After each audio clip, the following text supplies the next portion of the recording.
What's up, everyone? Welcome to the podcast, a show dedicated to talking about all the poggers things in life, like music, content creation, and video games. I'm one of your co-hosts, JesseKazam. And I am a What are you laughing at? I'm a collector of CDs. Is this something that I should get? CDs nuts. Oh. Come on. I just thought of it just now. God damn. I was going to try to get you in and I like mumbled it really quickly, hoping you'd be like, CDs? Dude.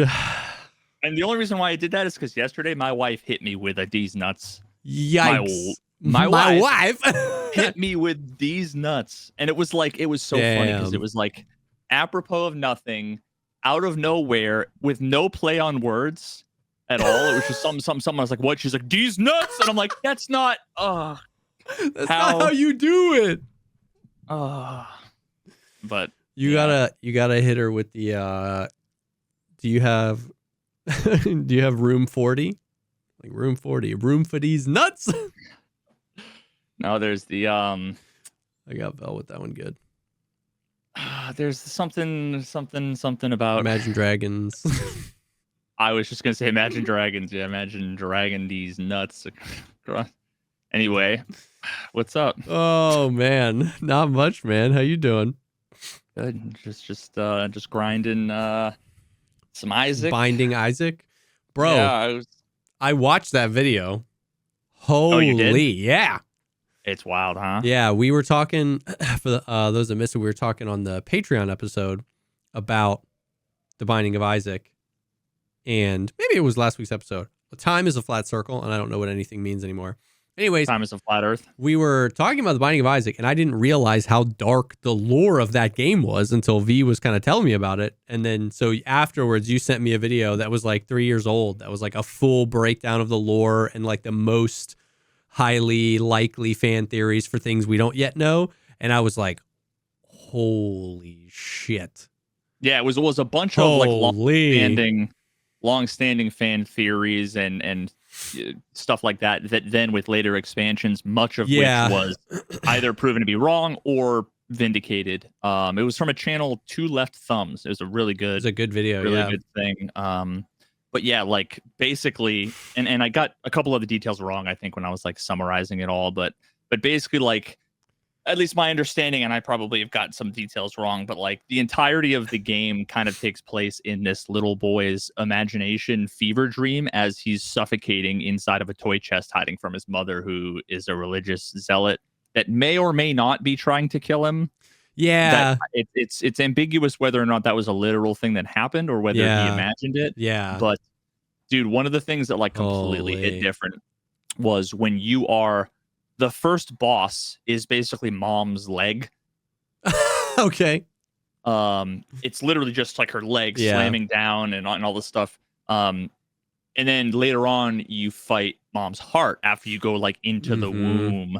And the whole time you're doing that, you hear like Isaac, like it just sounds like a boss fight kind of whatever. And then once you win, it's like it goes like Isaac,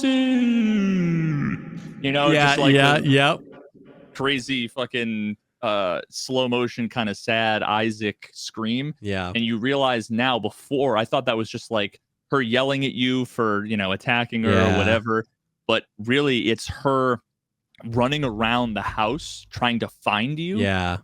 And then later eventually opening the toy chest and being like, Isaac, realizing her son's suffocated. And one of the characters called Blue Baby. And it's literally a blue Isaac with X's for the eyes. Yeah.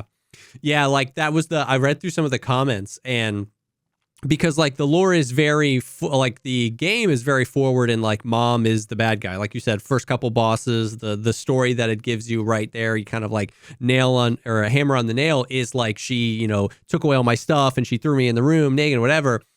But the way that guy, Two Left Thumbs, unraveled everything and was trying to parse through like how much of it was Isaac's interpretation of what was going on, and he might be an unreliable narrator, and the mom maybe made the dad to look out like the bad guy, but maybe the dad was and all this, and then kind of at the end realizing maybe he was internalizing those screams as I'm coming for you. But as those screams subtly change, a bunch of the comments were like, holy shit, I've done that boss fight a million times and I never considered that they were screams of actual like panic. I am actually looking for you to save you, not to kill you. And that messed with a lot of people because they were like, dude, it's crazy, man. Yeah, because at one point there's like a missing poster.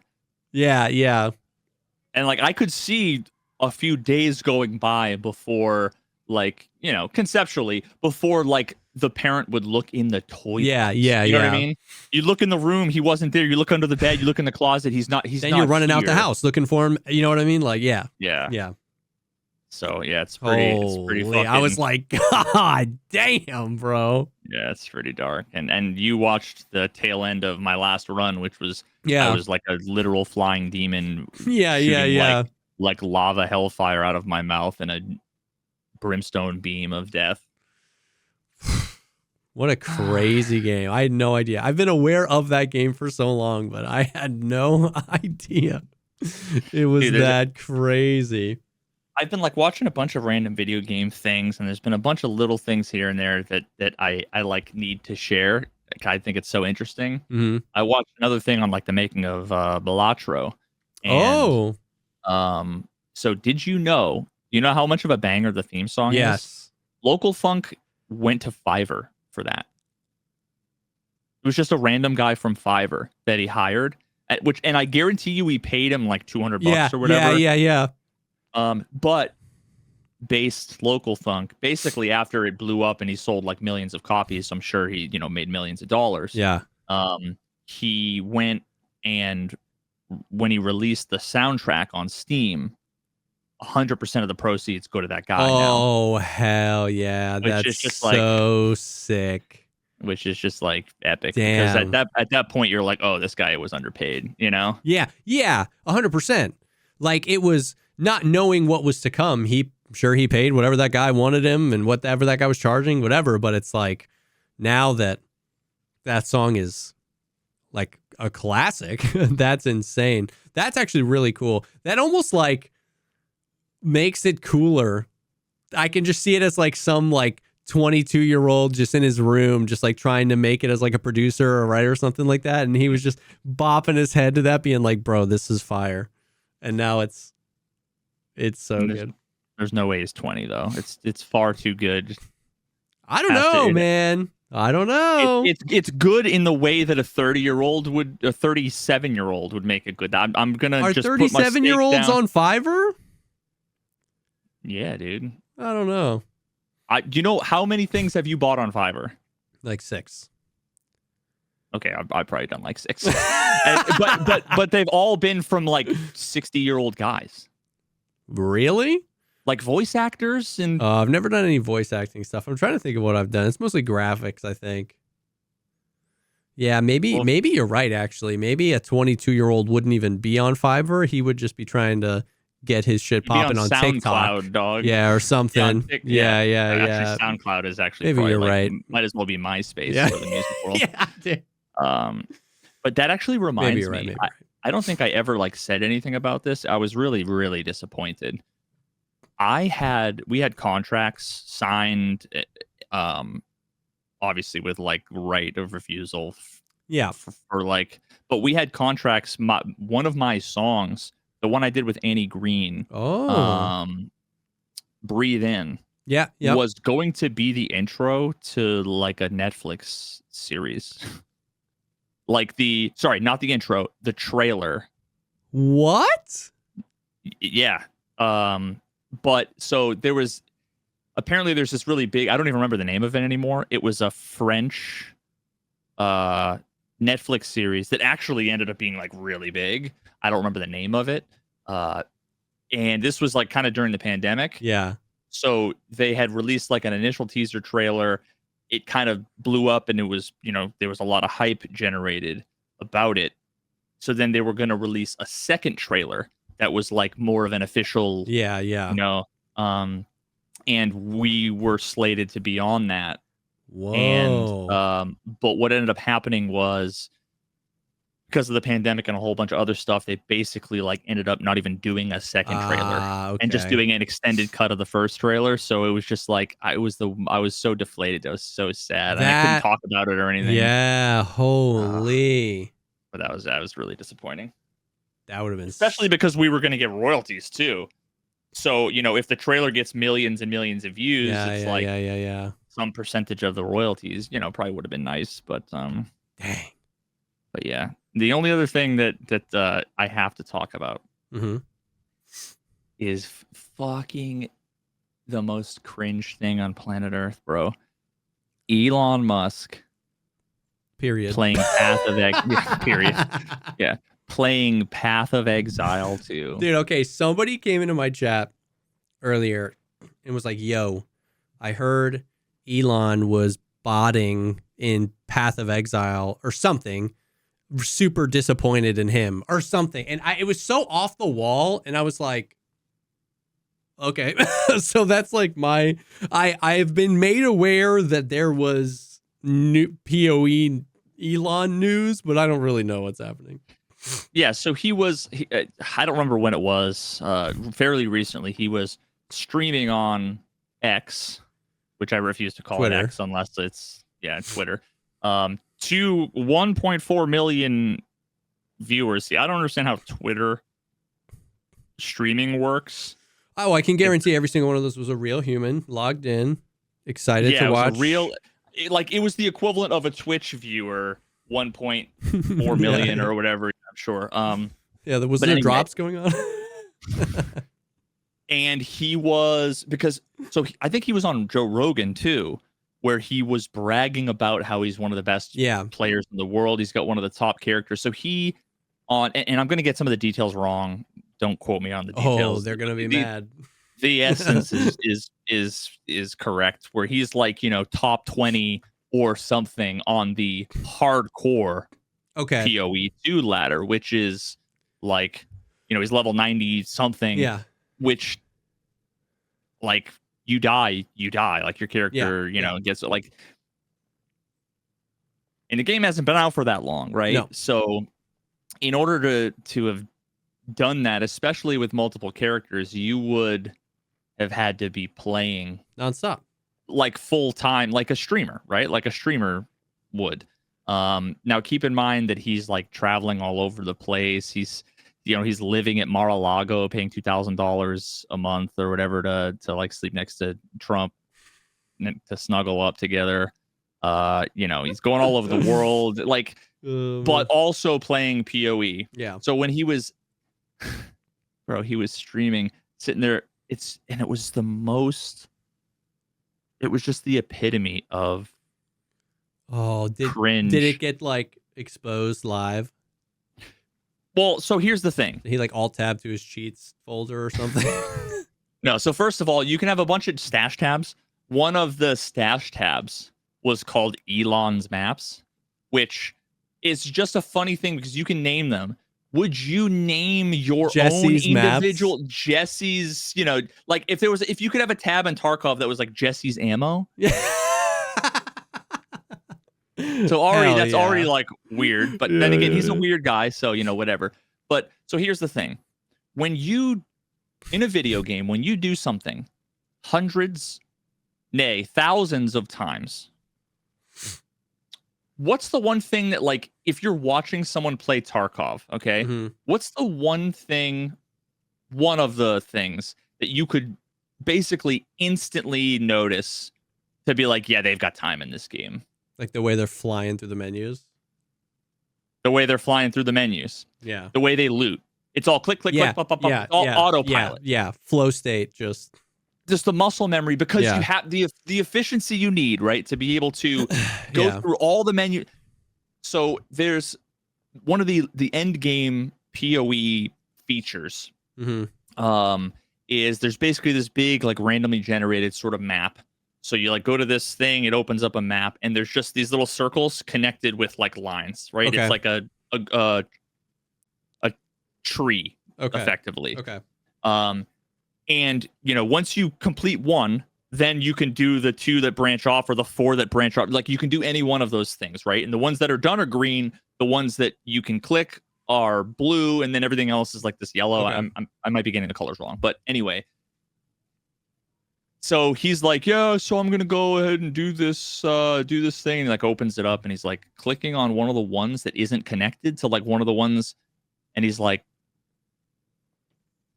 nothing's happening. He like backs out, goes to his thing, scrolls down, grabs one of like the waystones, finally click, and he's like, yeah, see, this one is like, it's got, so each one of the, just like items, you know how they have the affixes on them, right? The different line items for the properties, the attributes.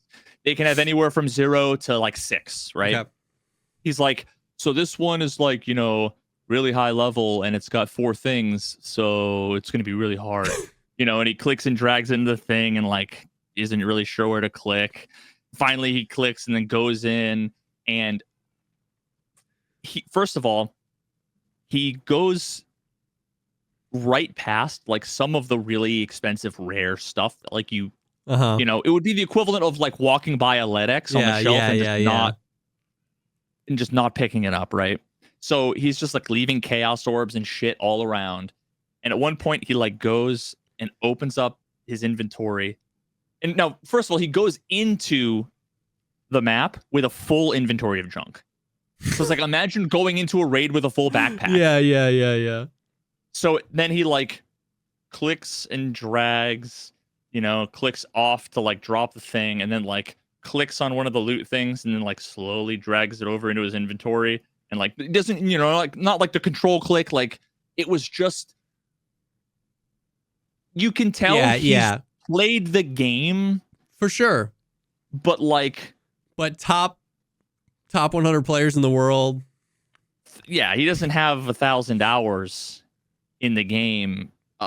So it's just so crazy to me, dude. It's so crazy to me how it's one more indication of how we live in like a post-truth fucking world. How people can just, especially people who are very influential, richest people in the world, can just straight up lie about the dumbest shit ever. About such unimportant stuff. Like your rank in Diablo. Like or honestly, how much you play PoE. Of all the shit I've seen and heard him do, what he did with the PoE stream was one of the most concerning things, because it's like, if he's gonna lie about that, he'll lie about anything. Yeah. Anything. Not that I thought he was, you know, particularly trustworthy before, but like, it's just, you know, that's like me live streaming in the gym being like, yeah, dude, I bench press like 750-ish, 760. If you look the, you know, the big ones that you put on the side, I've put like 4 or 5 on the side, and for sure lift them up. I lift them up. Yeah, no, I can definitely fully extend. When I squat press, you can tell that I I like, I've been wondering that for a while, how like it's just like, to me, like the way I hear it is like him just being like, I spend 10 hours a day on Tesla, 10 hours a day on Neuralink, 10 hours a day on SpaceX, 10 hours a day playing Diablo, 10 hours a day hanging with my kids, 10 hours a day meditating. And people go, that's so sick. And I'm like, damn, dude, there's 24 hours in a day. Like, you know what I mean? Like that for like a year, that's what it's just like, I run every company, and I work and I sleep on the floor of every company floor every night. And it's like, what? And people are like, holy shit. And I'm just like, I don't understand. Yeah, so his it's impressive that he is involved in so many things. It's like, he can't let that be impressive enough. Well, all you need is billions of dollars, and then you just have people do everything for you. Oh, well, yeah, of course. It's like go to my endgame Factorio map. Yeah. And how I can say that I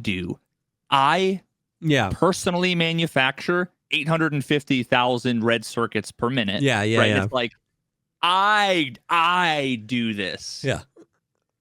So his PoE account, I guess, like people, I don't know if they have API access or whatever, but like it's like an Asia account, and it's been running, you know, like nonstop, you know, just basically since the game came out. he's clearly has somebody else just like playing for him. Yeah, I don't know. Like maybe I'm crazy. Like it's cooler to me if he's like, if a guy like him, right?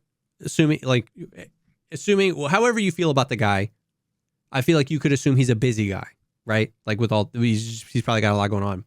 I feel like it's cooler to me to just hear like, dude, when I can, I've been playing PoE and I'm loving it. I'm like, oh, guy's a gamer. Like that's sick. As opposed to like, I'm the best in the world. It's like, no, you're not. Like, what? That's less cool. It's so embarrassing. You know what I mean? Like, dude. Yeah, because it's like the best in the world is some neckbeard in the basement that hasn't stopped playing since it came out. You know what I mean? Like that. Like, it's not you. You're flying 6 times a day. Like, it's cooler to just be like, yeah, I game when I have time and it's fun. I'm like, oh hell yeah, dude, you're cool. Like. I don't know. You should just hear the way he talks about it too. He's like, yeah, so you know, it's weird. Like you gotta be like really one of the best gamers to be able to do this. Like it's just like it's such a blatantly like That's obvious. So funny, bro. It's so cringe, man. This might be a podcast where I pop in to read the comments because like his name is like Voldemort. He's like he who shall not be named. I predict 2 things. 1, a whole lot of people that love Elon are gonna be real mad in the comments. And 2, I bet like as soon as the transcription for this episode indexes on Google, the freaking bots are just like Elon, like Doge, pump Doge. Like I'm sure it's gonna be crazy. Oh my god, dude. I would love to see anybody unironically try to defend him like and listen, we're not even talking politics here. No, we're talking his PoE performance. we're talking how he clearly is like probably below average PoE player while pretending like he's the best in the world, straight up saying that he's one of the best in the world, bragging about it when he doesn't even know how to fucking loot like a scythe off the ground or whatever, right? Like, man. And that's kind of exactly so I was watching Crip, one of the guys in this space. He's done a whole lot of stuff like Hearthstone back in the day and Diablo. He was reacting to another guy who was reacting to the Twitter stream, and he was basically like, he said exactly what you said. Like, it would be so much cooler if like he was just sitting there grinding like Act 2. Yeah. Like, you know. Yep. But it's just so embarrassing. Yep. It's so like, and what he's. How out of touch. See, like, this is the thing, is that, like, it's not even that he's doing it that's so cringy. It's that he's, like, unironically, unashamedly doing it and seemingly thinking that it's going to make him look good and come off as genuine, like, and legit. Like, that's what's crazy to me. Yeah. Yeah, like the balls to live stream it. Because like you could say you're top in the world. You could have characters that like we could find attributed to you that are top in the world and you could just leave it at that. But to like live stream it, it's like me saying I'm like the best blitz chess player and using all my time on my first move. You know what I mean? You'd be like, this guy's not the best chess player. Why is he streaming this? Like, you know what I mean? Well, if you create a chess.com account and you say that you are like an intermediate chess player, it starts off at 1200, which is like higher than my blitz rating. Oh, like, yeah. So like, but that's only because I said I was a beginner because I was a beginner. I started, a couple of years ago. So I started at 500. Yeah. But like, so you could just like create an account, say you're an expert. It starts you off at 1800 and you just pretend like you're an 1800 and you never play. Yeah. Or hire fucking Magnus to play for you. Yeah, to play for you and then live stream a game and be like, oh, good times. Anyway. Well, before we move on, I do want to take a quick second and thank the first sponsor for this episode, and that is Chubbies. Dude, Chubbies has got you covered for literally everything now. You know them. You know, they blew up for their shorts, but they've got a little bit of everything now, and they are phenomenal. They sent us the Everywhere pants, which were phenomenal. Those are just like mad comfy. It's that perfect blend of like, I'm looking like I could hit the golf course, like I could do something fancy, but I'm feeling like I'm in sweats. They feel great. And the flannel, genuinely like the most comfortable flannel I've ever had in my life. And I wear 90% flannels, and most of them I get from thrift stores. I'm not even lying. This was like, I was like, oh shoot. This was like a moment where I was like, can flannels be this comfortable? I was unaware. I'm normally buying 80-year-old flannels and just washing them. They're great. A couple days ago, I wake up and I see my wife wearing my flannel because of how soft it is, dude. Yep. I don't understand what. There's some magic in the material that they make their clothing out of, because it's soft. It's didn't shrink, or like sometimes you get clothes and you put it in the washer dryer and it comes out like you get one good wear out of it, and then after that you're like, oh. And it's just, I've worn it a dozen times already, and it's like feels brand new. It's like stretchy, but also like thick. Yeah. And they fit great. It's just, it has everything I want out of pants and shirts and shorts. Although, you know, it was like, it's definitely where there's a freaking polar storm going through America right now, but their shorts are phenomenal. And everything, their pants are great. Their shirts are great. Everything that they've sent has been great. And like you said, the flannel is like a perfect blend of like, it's heavy enough to feel like a substantial shirt, but not so heavy that it almost feels like it needs to be a jacket. You know what I mean? Yep. So it kind of like threads that line really well. And another line that they have is, if your New Year's resolution was to hit the gym, Chubbies now has training shorts as well. So it might not be Chubbies shorts season, but if you're looking for some gym shorts or some athletic shorts, Chubbies has you covered there as well. So they've got a little bit of everything, polos, all sorts of stuff. And man, we can vouch for literally everything that they've sent us. Oh my God, they've got like built-in like elastic kind of briefs underneath. Yep. So great stuff. Tons of like, especially with their shorts, what they really became known for really on was like their crazy prints. So they have like a bajillion prints, a bajillion designs on a bunch of their clothes. They feel great. They look great.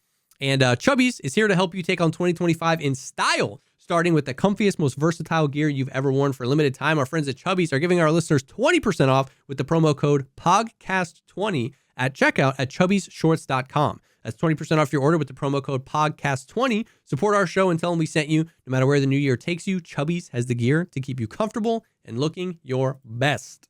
Thank you so much to Chubbies for sponsoring this episode.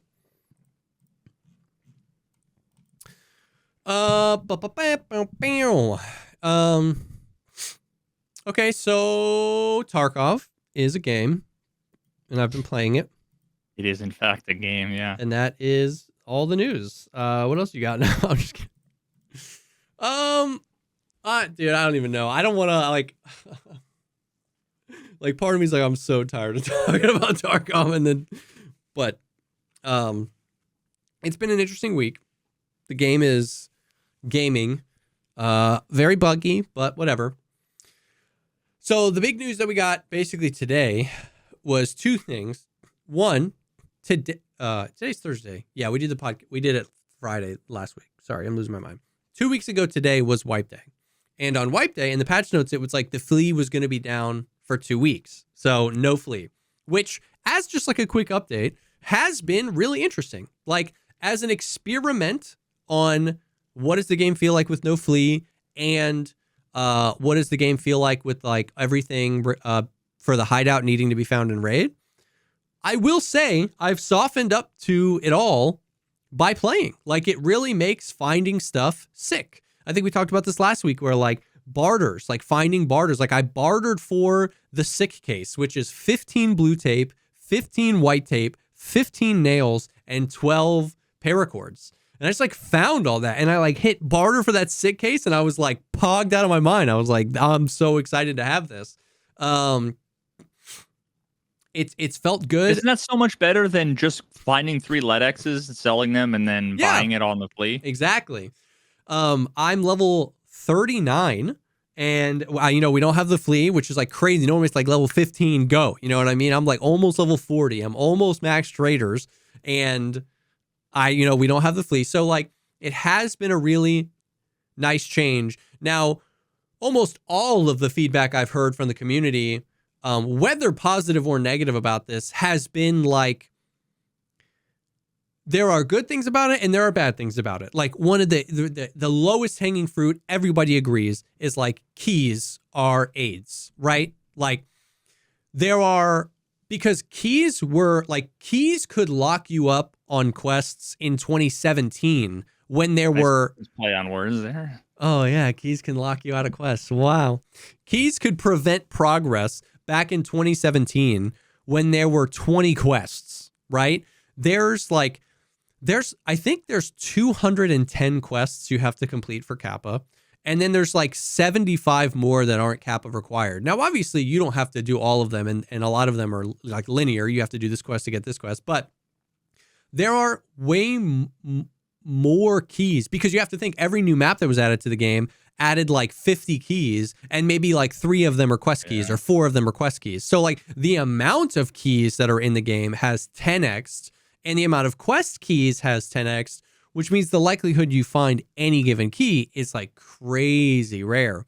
And so that's like a real low hanging fruit. Everybody is like, okay, well, if we were going to do this again, like give us barters for the keys, or make the keys like instanced ones where like every quest key, it's like if you go over here, you can get this. It's a 1 of 1. It's almost like the golden pocket watch. Go here and you can find a 1 of 1 key. Then you can go do your quest. If you die, you have to go over here and get it again.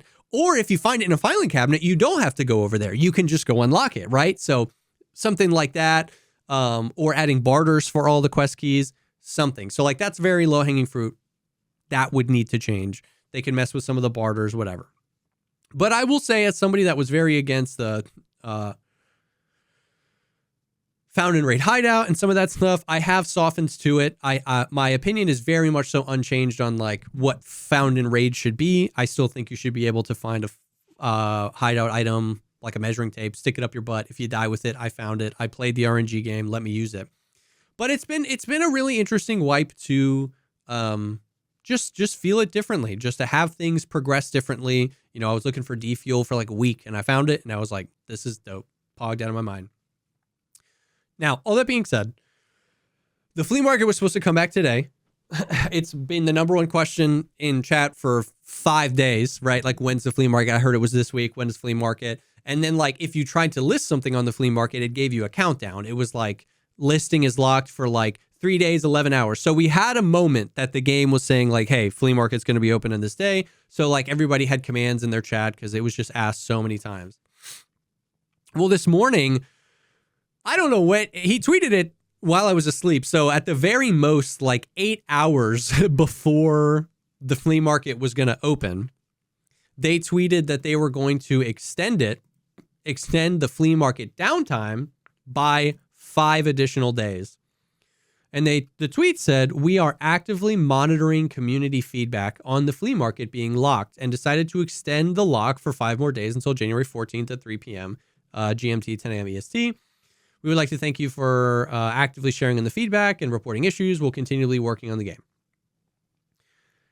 So here's where, well, first of all, as to be expected, a lot, the community kind of went crazy, and you have a lot of people that were like, holy cow, biggest W ever, like super excited, and a lot of people that are really mad about it. My take on Are there people that are mad? I haven't seen anyone. No, I've been out of Tarkov land, so I only see Twitter, and I haven't seen anyone complaining about that. Very, very mad. Here's my take on it, because I don't want to dwell too much on like, this part of the community this part of the community that. Here's the takeaway is I personally don't really care. I was annoyed because we literally planned, me and Hambino were like, yo, today's the day I'm going to get these 8 quests done that I have been locked behind because I'm just going to buy all the keys. I got 20 million rubles. I'm just going to buy, and then go. So I was annoyed at that. But other than that, I don't care. But I can align with people who were frustrated because I was talking to my wife about this a little bit. It felt, I can imagine how it kind of like, if you were excited for the flea market to be open, you kind of felt slighted a little bit. And this was the analogy I used. We're all at my house. There's 50 of us. Pizza party, okay? Pizza's on the way. Fucking party. We're excited, okay? 7 people were like, I don't really like pizza. I wish we were doing Chinese food party. Delivery guy calls me and he was like, hey, we've been closely monitoring the feedback at your house and we've decided to cancel the pizza order. Okay? The 43 people that were excited for the pizza didn't know they had to voice that opinion because the pizza was on its way. Yeah. Right? The only feedback that was being given on Twitter and Reddit was people who were like, man, who knew that the pizza was on the way and they wanted something else. People were being like, yo, this is cool. We should get rid of the flea market. We should keep it gone. We should, what if we did this? And what if you added these bars and we never did it? But the people who were excited the flea market was coming today didn't feel like they had to advocate for that because it was coming today. It was the plan. Yeah. So I can understand how the people who were really excited for it were like, what the hell? You know what I mean? Like, I didn't know I needed to be on Twitter being like, I'm super excited for the thing you announced that we all know is coming on this day. And that would have contributed to the community feedback, right? So I totally get that perspective. And then the second thing is what did kind of piss me off a little bit was like, for many years, back when you were playing like 2016, 2017, all the way through like 2023, for a long time, a lot of people had proposed, yo, why don't we put something in the game where you can get community feedback on things? Why not put something in the game? Why not put something in the game? Why not put something in the game? And they were like, no. And they would, and then there was all like the drama, like they would have streamers on podcasts and then the community would interpret that like streamers get their opinions heard, but the community doesn't. And for years and years and years, this was a thing. We were like, why don't we put something in the game where everybody can contribute and give feedback? The year of our Lord 2024 came and they were like, hey, we're going to do it. And they put the survey tab in the game. That was 6 months ago. We've had exactly 2 surveys and they were both filled with ass questions. So contextually, when we get a tweet that says we've been monitoring community feedback very closely, and what that means is we read Reddit and Twitter and maybe a Discord. Twitch chat. That, once again, even though I don't really care that they pushed it back, I can align with that feeling shitty because it's like, dude, 3 days ago, you could have put up a poll in the game. And then even if it ended up the same way where they pushed it back, if they posted the results of the poll, like we all have this bias, right? Where we all think we're in the like majority of thinkers. Like if you hate the flea market, you tend to think everybody does. And if I love the flea market, I tend to think everybody does. So even if it ended up with the same result where it got pushed 5 days, the players would feel like they contributed. And it's like, oh, I guess I'm in the minority or whatever. Or they can even take that and then do whatever they want. I just think that saying we've monitored community feedback very closely felt disingenuous to me because we begged you for this tool, you caved and you gave us the tool, and it makes me feel like the whole survey tab was just to shut people up. Like that's what it makes me feel like. It's like, oh yeah, we put it in there, but we had no intention of ever using it. That, you know what I mean? Like if times like these come and this is a great opportunity to get community feedback and you don't use it, it just makes me feel like, oh, okay, you don't really want to use it. So that was the response to that. A lot of people love it, man. A lot of people are super excited that there's more time without the flea. A lot of people are very, very frustrated because they thought today was going to be the day that they could progress and make a lot of progress. I can see both sides. And it's just the most classic BSG thing, right? Where like we're two sides of a coin. On one side, I want to give them props for being like, oh, the community loves this thing, let's give them more. But then I can't give them props because the way they do it is like just scuffed enough where I'm like, man, like I wish, and like doing it only like a few hours before as opposed to doing it like 2 days before, like letting us know it was going to be extended. So I don't know. It definitely got kind of crazy today. Like chat was kind of wilding out and I was just letting them, get it all out. It doesn't really matter to me either way. The way like the results doesn't really matter to me either way, whether we keep the Flea or whatever. The way they did it was, even for me, like a little kind of like eye-rolly and frustrating, if that makes sense. I don't know. Yeah, dude, this whole thing has been whack from the little bit I've seen. Like, yeah, because so like lately, the little bit I've been on Twitter, I've just been seeing like people demanding changes, that to me they look like people, the kind of thing where people are just raging, and at Nikita, at Tarkov, at BSG, at Landmark, at Pestily, at Landmark, at Pestily, at Veritas, at Russian Federation, at, whatever, at Vladimir Putin. I demand you, do this and that, which historically is almost a guarantee that it will never happen. Yeah. And then I see like 12 hours later a tweet from Nikita being like, we're going to do this thing. It's like, so, whoa, what the fuck? And then the responses being, or at least there were some of the first few responses I saw being like, well, that's not even going to do anything. It's not going to change anything. Yeah. And then I saw, no, go ahead. No, go ahead. I want to basically fold this into the other conversation, but if you've seen more, yeah. Well, yeah. So I like right before I was gonna pull up some Hikaru and fall asleep watching chess, I saw in my home feed it was a video that I thought, honestly, when I saw the title, I'm like, this video must be like 3 years old, but it was like 6 hours old or something. Yeah. From Tiggs saying streamers are ruining Escape from Tarkov, and I had to watch a little bit of it where he's basically saying how all the changes that they make are catering to like the no life streamers. Yeah. And which I don't know enough about who is saying what versus what the community is saying versus what BSG is doing to know. Yeah. It was just funny because I've heard that is just a trope, right? So it's 6 like years. hearing that without any, like, I'll be honest, without really any actual like that could have been made by anyone. Yeah.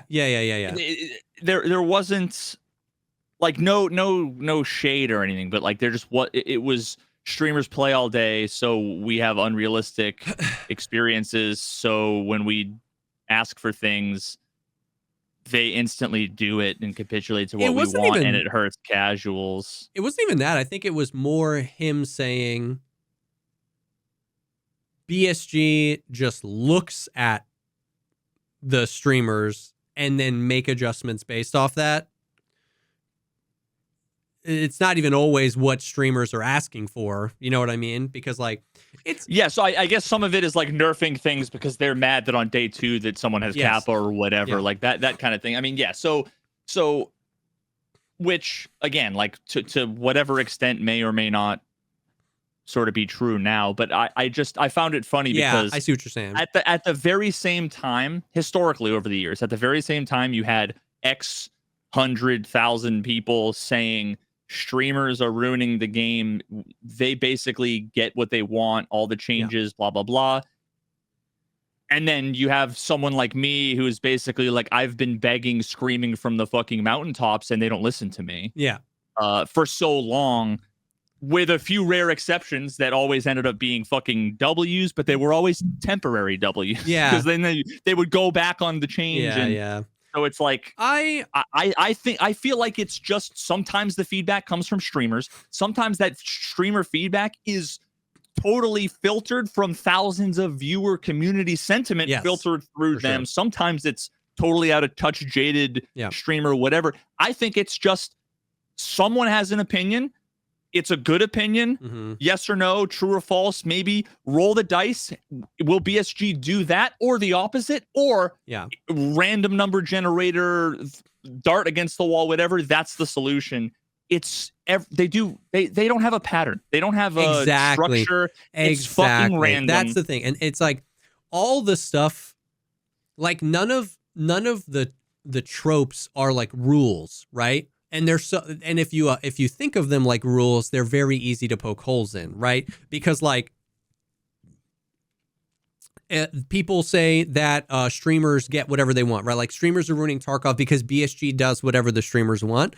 Like I can understand how like that became a meme because, you know, you have times where like, you know, the classic one back in the day where Flea was like, you know, tweeted about the Mosin and then they nerfed the Mosin, or like, you know, you make a video and then they make a change, or Gingy asks for found and raid flea market to be removed and then they say they're going to do it. But for every one of those, there's 100. Like the easiest example is the boss spawn rate. Every wipe, every streamer, 10 out of 10, 100 out of 100 are like 5% is too low for boss spawn rates. This is stupid. They've never changed it. If anything, they only make the boss spawn rate lower. So it's like, but I thought streamers got whatever they wanted.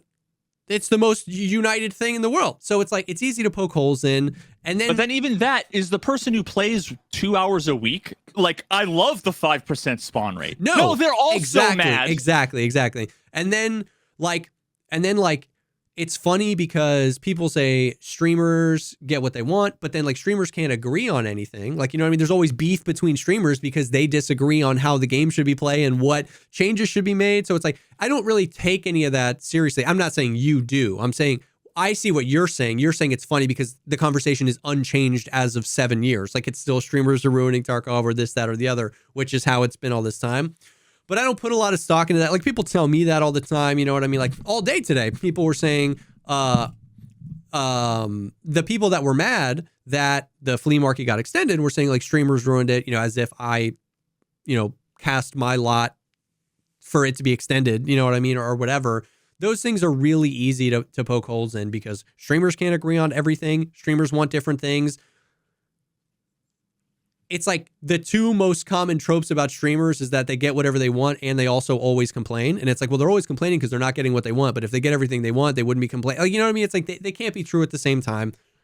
And I'm never going to communicate any of that context to a chatter. So I hear somebody comes in my chat and they're like, streamers ruin everything. And I'm just like, well, whatever, man. Like you saw a clean tweet once and you've been mad ever since. And I don't know what to tell you. I don't know how to help you.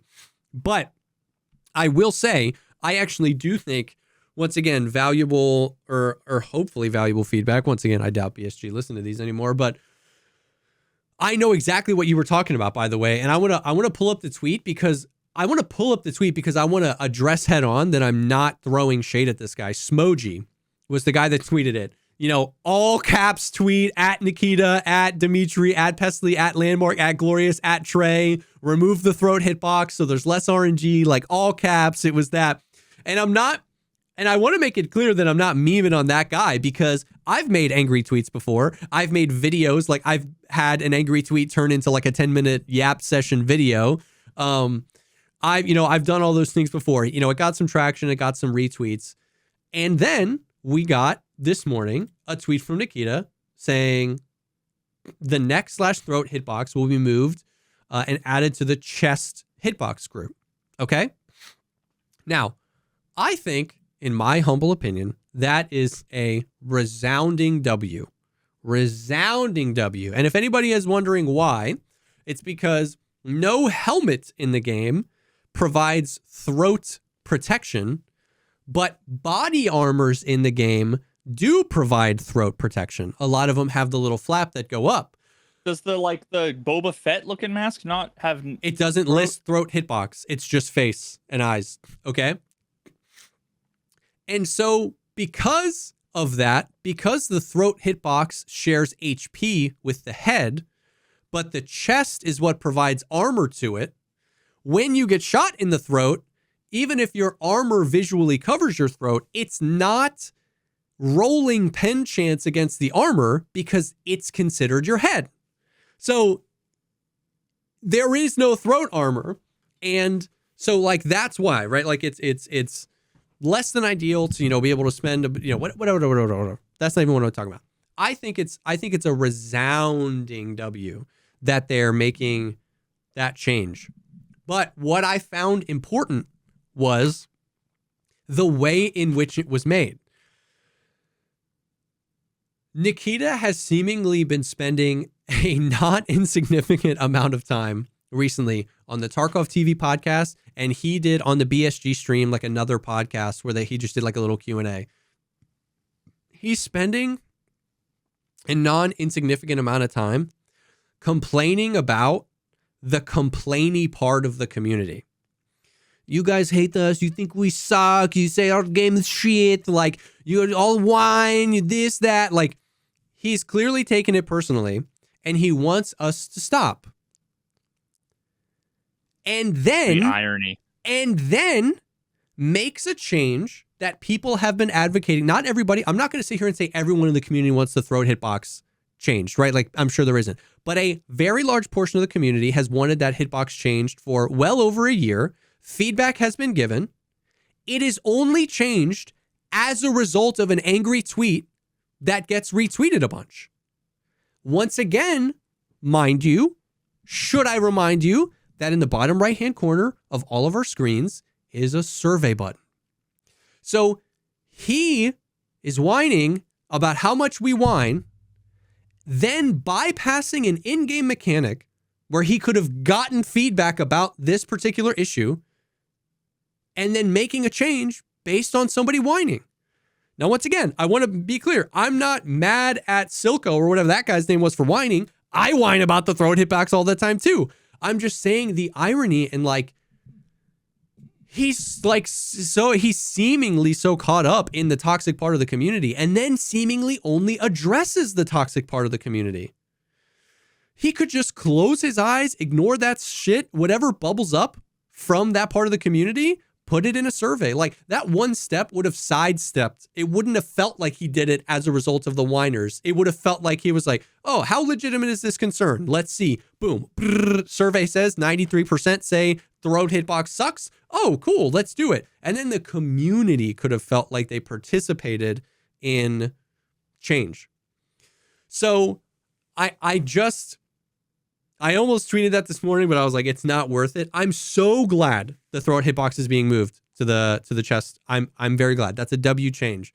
But I'm like, man, dude, what are you doing? Like, what that does, especially since it was I'm assuming smaller streamer. I'm no shade. I maybe he streams to like 10,000 people, tweeting and then adding a bunch of people and just getting a bunch of impressions. Like, what does that train the audience to do? Next time I'm mad about something, I'm going to at every streamer I know, post a video, and all caps tweet, because this got changed in 8 hours. You know what I mean? So like, it didn't, we're getting to the right solutions the wrong way recently. I don't know. That's my 2 cents on it. Yeah, I mean, it's all just a giant clusterfuck. Like, because here's the deal. The guy, I don't know how big of a streamer he is. I originally was going to pull up the tweet that I saw because I figured that it wasn't a streamer. Yeah. And that was going to be like a counterexample to the whole streamers change everything. Now, this is like Inception. It's going to be a few minutes before I get to kick you back into the bathtub and you get to like come up, and we're like 4 layers deep. Yeah. Because I was thinking, oh, it wasn't a streamer, right? And then I pull up his thing and he's got TTV in his Twitter name. I'm like, okay, so he is a streamer. But then I look and he's got like 50 followers on Twitter. And I'm like, yeah, is he really a streamer? Right? Like, so here's the thing. When people say streamers have too much influence, they don't mean people who stream on Twitch. They mean popular influencers. Yeah. Noteworthy big names with audiences, right? Yes. Sure.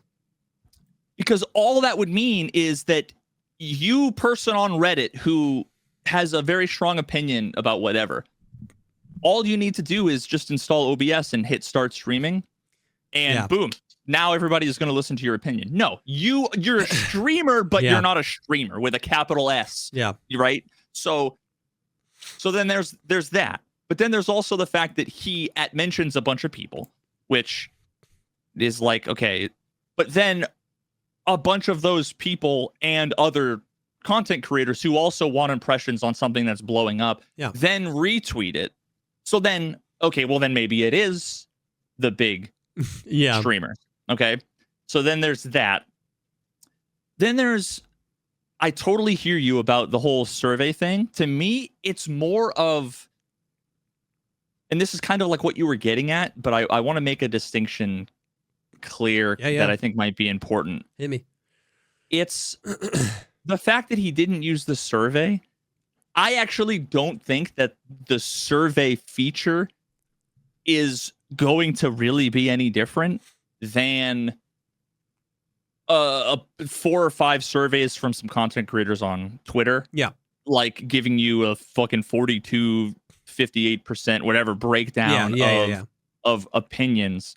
It's more of like the principle of why did you add it and then not use it? That is 100%. That is what I'm getting at. That's why I'm offended they don't use it. Yeah.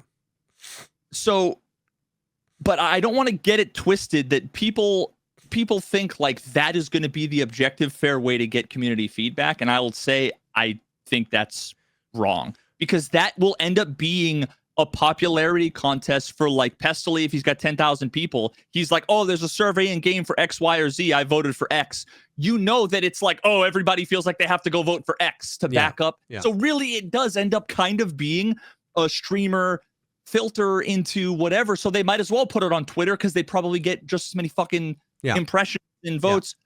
Then that actually, though, might be better. Because, like, is that, I don't know. I don't know if it represents the community or not. That's the thing, is I'm not coming down on either side. Yeah. It's just like the people who are saying like streamers have the best opinions or the worst opinions, or they shouldn't listen to them, they should listen to them, and they should listen to Reddit. Like, have you read Reddit? Yeah. It's full of a bunch of fucking 17 IQ brainlet, clowns. But then again, half a dozen. Yeah. Never mind. I'm with you. I'm with you. And I think you bring up a good point that like no poll is a perfect poll, right? Like you said, like everyone that's live will go fill out the survey live and then their community might do that. But I think that, well, first of all, I'm way on your side where it's like, why did you add it if you're not going to use it? That's what I'm frustrated about. But secondly, I just think that's the most accurate poll. Because all of the players that pop on and see the little one in the bottom corner that aren't actively watching a stream are going to do it.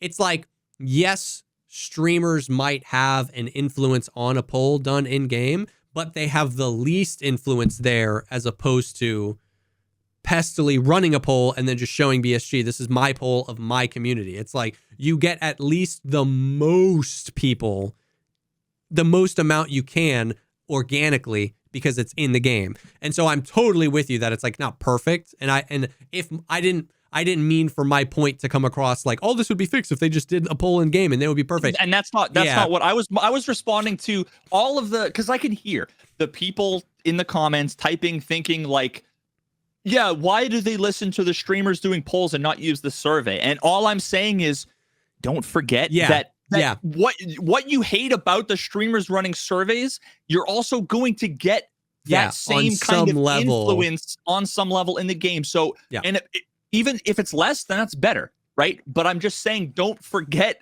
that is an element here, right? So just keep that in mind. I think it would just feel like an olive branch, like extended from BSG. Like, you know what I mean? Like they put it in the game, they're making these big sweeping changes. They're just like, almost intentionally trying to position themselves as a company that only listens to streamers or, like you said, like people with big audiences. It gets enough retweets from the big guys and it'll come through. We know that not to be the case because it's like, I guess it's like 0% of things, 0% of things complain. This is what it feels like. 0% of things complained about by non-influencers gets changed. 5% of things complained about by influencers get changed. So if you're an influencer, you feel like BSG never listens to you. And if you're not an influencer, you feel like BSG only listens to the influencers. Because 0% of the shit you have to get an influencer on for it to even have a chance. So the non-influencers think the influencers get whatever they want. The influencers are batting 5%, so they don't feel like they get anything they want either. And I just feel like BSG just laughs the whole time. Yeah, and think about it this way too. Again, because there's so many layers to this. Do you think that if Pestily tweeted in all caps change X and 10,000 responses were L take, this is bad, we don't want this, that they would do it? No, they wouldn't. Yeah. So that's the thing, is that like it's you can't just take what streamers want in a vacuum, because there's much of that is not only informed by, but representative to some extent of the community. Now, if you disagree, then your natural tendency is going to say, well, yeah, but that's a minority, but you can't know unless you did a survey, so shut the fuck up. Yeah. It's all just feelings, right? It's all just people either like streamers, and that's another thing. That's another thing that, again, we can't forget, because this is so much more complicated than game design decisions. For sure. Because there's this fucking animosity towards streamers, and then I don't know Tiggs, never really talk to him, whatever, but like, this whole streamers have been ruining the game has been a trope for years. The same tired old 17 arguments. Yeah. Half of them are completely baseless, and the other half are speculation. And then someone comes out with a video saying like, I'm finally going to say the hard thing, with kind of under the, he didn't really lean into it this much, but you can tell, it's clever that he's doing the whole, like, I'm gonna come out and say the hard thing and say like I'm a part of the problem, so to speak. But really, it's like all the responses you get are so brave of you for coming out. I'm so glad someone finally saying said it. Yeah. So it's like you're doing the hard thing and exposing the whatever. It's like, no, you really aren't. You're doing the thing that you're universally going to get patted on the back for, and all you're kind of doing is saying the thing that millions of people have been mauling about, and they may or may not be right. And there just wasn't much added to it. So it's like, it's a mess. Nobody knows what they're talking about. Nobody has any information. 99% of you that are going to vote don't know shit about game design, and it's your personal preference, and it may or may not be better for the game or the community, including me. And it's all subjective, whatever. And none of us can really know until they make a change. And then even then, if they make a change and 80% of the community hates it and you love it, was it the right change? Yeah, exactly. These are all facets. I agree with every single one of these things. It basically, I wasn't going to go into all those little, I'm glad we did, but like, I wasn't going to go into that, because basically the TLDR is like, here's the bow. The TLDR is, if we are going to make changes, and let me pull up the tweet again, if we are going to make changes in the name of we are actively monitoring community feedback, then get the most of the community involved in the feedback. Because like, you're right, all those things you said are true. Like, no poll is going to be like a perfect poll. All of us are people that don't know how to work on games. But it's like, what I'm saying is like, if BSG is the one to be like, we're monitoring feedback and we're making changes for you, then I say, let's get the most amount of the community involved. So do we know, when they did the surveys in the past, do we know how much community involvement there is? Because you said that the surveys were dog shit before, like they were dumb questions. Here's the thing. Maybe they got excited to use the feature. They asked a bunch of dumb, nothing questions. Nobody used it. Nobody cared. And then they were like, fine, we gave it to you. You don't want to use it. And then now they're over. That is a great question. These are things we don't know. I don't think we know. I would roll my eyes if that's what they said, because like, we have wanted the surveys for a really long time. I don't remember what the very first survey in the game was about. The second survey in the game was like, how much fun did you have with the zombie event? A lot of fun, a medium amount of fun, a little fun. No fun wasn't an option. And it was like, no. Wait, it was like it's multiple choice and there's no bad choice. So they didn't do the like completely no, completely yes, completely neutral, somewhat no, somewhat yes. It's like a little bit of fun, medium fun, a lot of fun. But what if I had no fun? There was not a single question you could type anything, bro. So I don't remember what the first survey was, but the second survey was like, how much fun did you have during the zombie event? And so, which is fine. Maybe that's, once again, I wouldn't care if that was a survey if we had 10 other surveys. Like, so what you said may be true. Like, I am very willing to be like, maybe they put out some surveys, they didn't get the response they wanted, and they were pissed, and so they stopped doing surveys. I would just laugh in their face if that's what they said to me, because it's like, you're not including the community in like asking them how they feel about like recoil or ballistics or armor or like big sweeping changes you've made to the game, changes you want to make to the game. They obviously would have known some amount of months in the past that this wipe, they were going to try no Flea for 2 weeks. They could have like, they could do forward thinking, polls being like, hey, what do you think about this? And they don't even have to like, I'm not saying if they do a poll, they have to do the popular vote. They might be like, everybody wants to get rid of the Flea. Fuck no, we're going to leave the Flea. Like, that's fine. But how much fun did you have in the zombie event? And then you're making changes, big sweeping changes to the game based on people tweeting. And then you're malding on live on stream about people complaining. It just doesn't add up. You know what I mean? So. Well, here's the thing. They better not do polls in the future, because if they do, then they're just listening to a fucking JesseKazam streamer. That's and true. So whatever. Truing. So wait. Don't do any more polls. Don't do. I would be very mad if you did polls in the future. Bro, all this reminded me of when you said the fucking, they didn't have like the no fun option, was there's a part in Inscription when you're playing where you have to wager files on your computer. Yeah. And a pop-up comes up that says, do you give us permission to access files on your computer? Yes or no? And you go to click on no, and it swaps the buttons right when you click. So it's like, bitch. And you're like, no, what the fuck? So no matter what, on yes or yes. That is exactly what it's like. And imagine if you went to go click on the option, it's like, that is exactly what it's like. Okay. Oh, dude. That is so funny. A few other things, and then we can move on to non-Tarkov things. But before we do, I do want to take a quick second and thank the second sponsor for this episode, and that is ExpressVPN.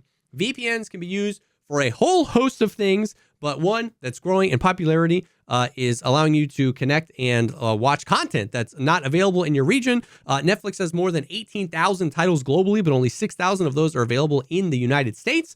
So there's a lot of different stuff that's geo-locked. VPNs, ExpressVPN can help you kind of like hop over to a different server. So Netflix should think somewhere else and open up a whole bunch of content for you to watch. It's super easy to use. The app is available on all sorts of devices, phones, laptops, TVs, tablets, everything. Super easy to navigate, super easy to connect. Over 100 different countries you can gain access to. And then obviously VPNs do more than that. There's a whole host of things you can do, like increase your privacy, and connecting ExpressVPN keeps all of your information private and secure by routing it all through all your traffic through encrypted tunnels. It's been very highly rated, number one by top reviewers like CNET and The Verge. You can stream in HD with zero buffering. It kind of has everything that you're looking for. So VPN's very, very much so growing in popularity. I have used ExpressVPN a ton in the past and had nothing but good things to say about them. So you can be smart, stop paying full price for streaming services and only getting access to a fraction of their content. Get your money's worth at expressvpn.com/Pogcast. Don't forget to use our link at expressvpn.com/Pogcast to get an extra 4 months of ExpressVPN for free. Thank you so much to ExpressVPN for sponsoring this episode. Scooby-Doo Bro. Bow. We gotta, real quick, just to talk about the irony of Nikita being sick and tired of being sick and tired. And yeah. because like like it. He's reasonably bitter and annoyed. Yes. But here's the thing. So he's reasonably bitter and annoyed at a bunch of people, millions of people who are bitter and annoyed. Reasonably. Because it's the same bullshit for so long that people are so frustrated about, and then it gets toxic and whatever. But it's like, fix the audio, and, dude. Fix there's, that's what I was gonna say. It's like, my concern is that they're internalizing the most toxic part of the community and are going to interpret the entire community as that most toxic part of the community, because there's the toxic part of the community.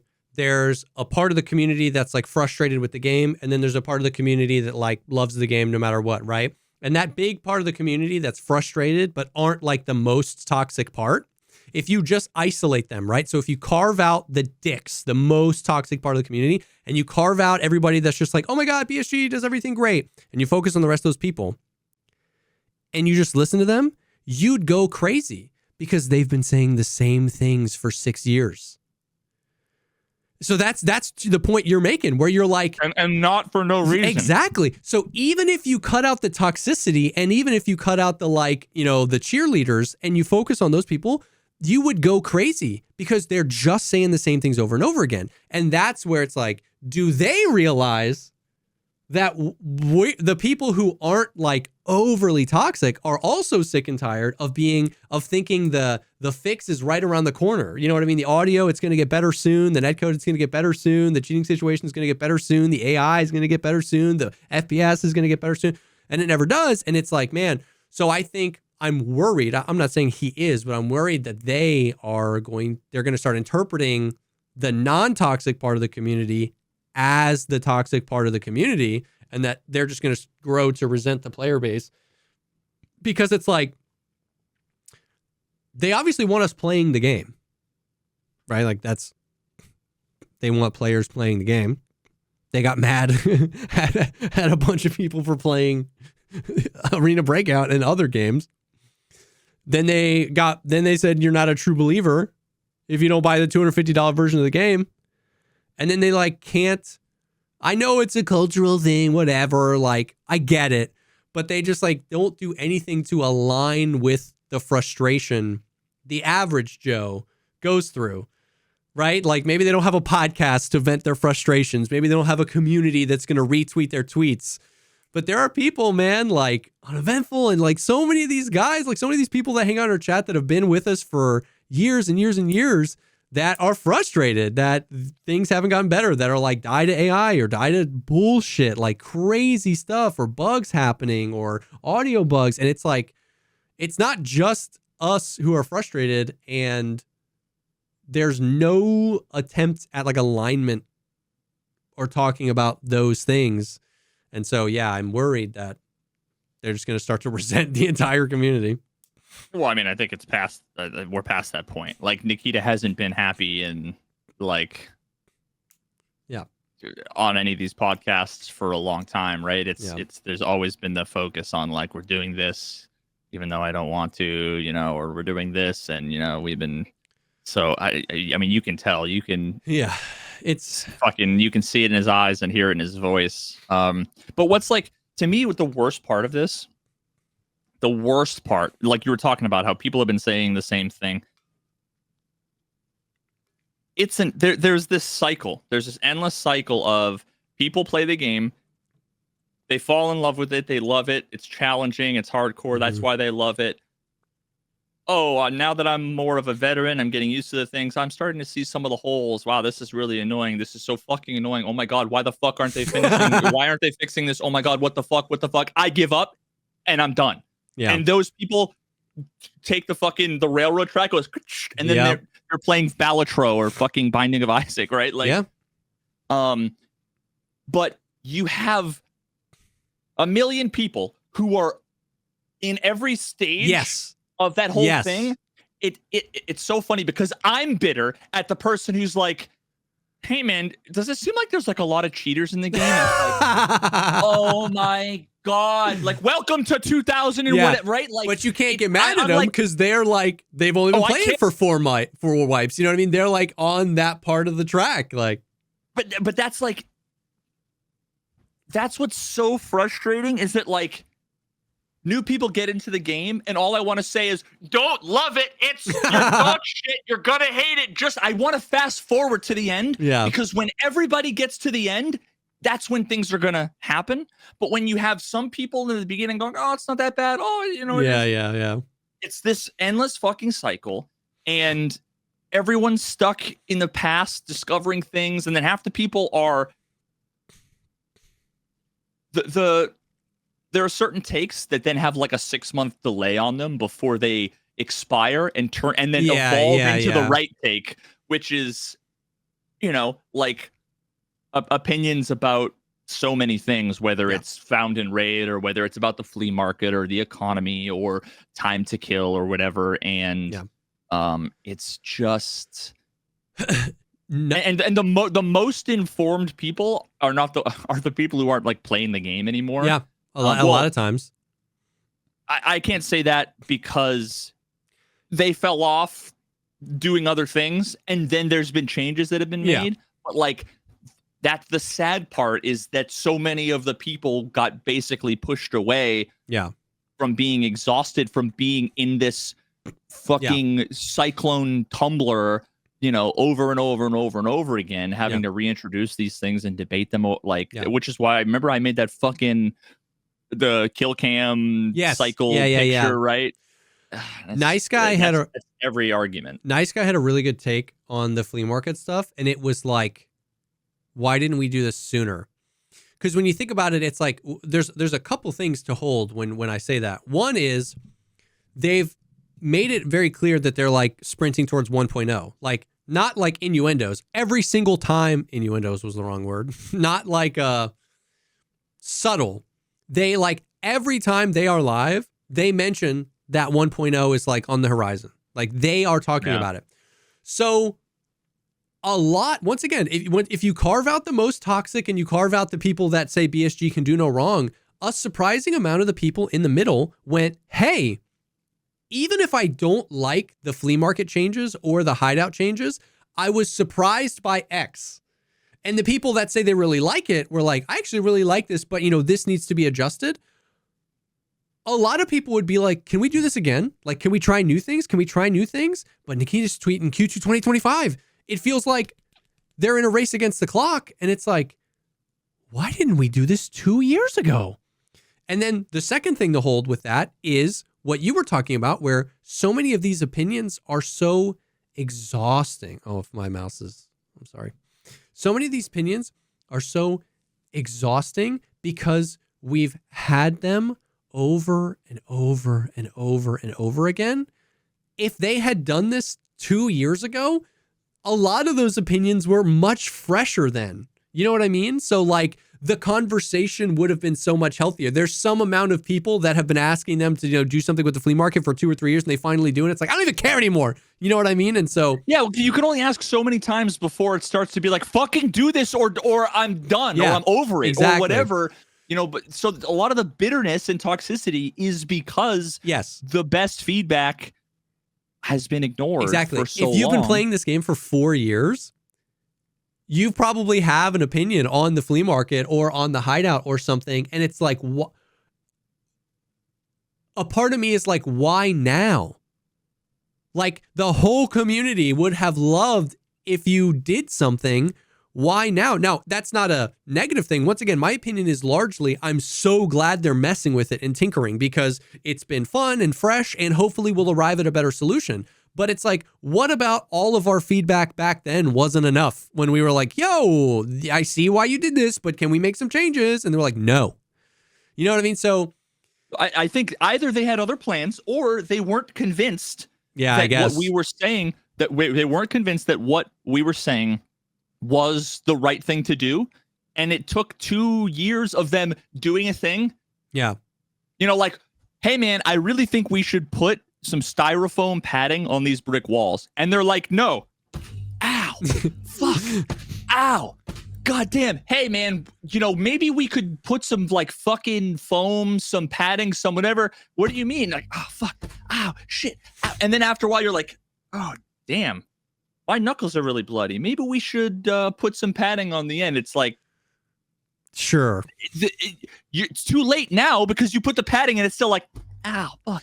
Yeah, your hand's so sensitive that, oh my God, that analogy goes deep, dude. That analogy goes deep. Oh my God. Here, so many of the things they've already designed without this stuff. Okay, here's the way that they should have done it, right? 2 years ago, they do the early wipe, no flea market thing. Yeah. They get a bunch of feedback for how long it should take, right? Yeah. A lot of people are saying this number. A lot of people are saying this number. Some people are saying this number.